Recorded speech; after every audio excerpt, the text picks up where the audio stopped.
গল্পে গল্পে দারুল উলুম দেওবন্দের প্রতিষ্ঠার ইতিহাস 1857 সাল। ভারতবর্ষের আকাশে নেমে এসেছে পরাজয়ের অন্ধকার। ব্রিটিশদের বিরুদ্ধে স্বাধীনতার যুদ্ধ ব্যর্থ হয়েছে, অসংখ্য আলেম শহীদ হয়েছেন, মাদ্রাসাগুলো ধ্বংসপ্রাপ্ত, ইসলামী শিক্ষা প্রায় বিলুপ্তির পথে।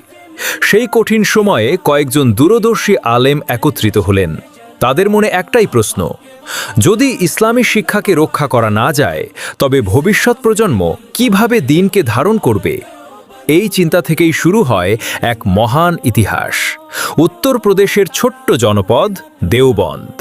একটি সাধারণ ডালিম গাছের ছায়ায় বসে আলেমরা পরামর্শ করলেন। নেতৃত্বে ছিলেন মাওলানা মুহাম্মদ কাসিম নানুতভি, তার সঙ্গে ছিলেন মাওলানা রশিদ আহমদ গাঙ্গুহি, হাজি আবিদ হুসেইন এবং আরও অনেক আলেম। তারা সিদ্ধান্ত নিলেন, বড় অট্টালিকা নয়, ধন সম্পদ নয়, আল্লাহর ওপর ভরসা করে একটি ছোট্ট মক্তব থেকেই শুরু হবে ইসলামী শিক্ষার নতুন যাত্রা। তারিখ ছিল 30 মে 1866 খ্রিস্টাব্দ, 15 মুহররম 1283 হিজরি। একটি ছোট্ট চাটাই, একজন শিক্ষক এবং মাত্র একজন ছাত্র নিয়ে শুরু হলো ইতিহাসের এক নতুন অধ্যায়। সেই প্রথম ছাত্রের নাম ছিল মাহমুদুল হাসান। পরবর্তীতে তিনি শাইখুল হিন্দ নামে বিশ্বজুড়ে খ্যাতি লাভ করেন এবং ব্রিটিশ বিরোধী আন্দোলন ও ইসলামী শিক্ষার পুনর্জাগরণে অসাধারণ ভূমিকা রাখেন। প্রথম শিক্ষক ছিলেন মাওলানা মাহতাব আলী।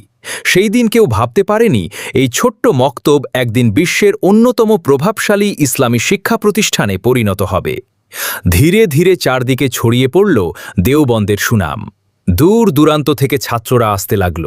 কোরআন, হাদিস, ফিকহ, তাফসির এবং আরবি ভাষার উচ্চতর শিক্ষা শুরু হল। এখান থেকে বেরিয়ে আসা আলেমরা শুধু ভারতবর্ষেই নয়, বাংলাদেশ, পাকিস্তান, আফগানিস্তান, দক্ষিণ আফ্রিকা, যুক্তরাজ্যসহ বিশ্বের নানা দেশে ইসলামী শিক্ষা ছড়িয়ে দেন। আজও দারুল উলুম দেওবন্দ প্রমাণ করে চলেছে, আন্তরিক নিয়ত, ইখলাস এবং আল্লাহর সাহায্য থাকলে একটি গাছের নিচে শুরু হওয়া ছোট্ট পাঠশালাও বিশ্বজোড়া আলোর মিনারে পরিণত হতে পারে। সমাপ্তি বক্তব্য। যে প্রতিষ্ঠান শুরু হয়েছিল একটি গাছের ছায়ায়, একজন শিক্ষক এবং একজন ছাত্রকে নিয়ে, আজ সেই দারুল উলুম দেওবন্দ লক্ষ লক্ষ আলেম তৈরির অনুপ্রেরণা।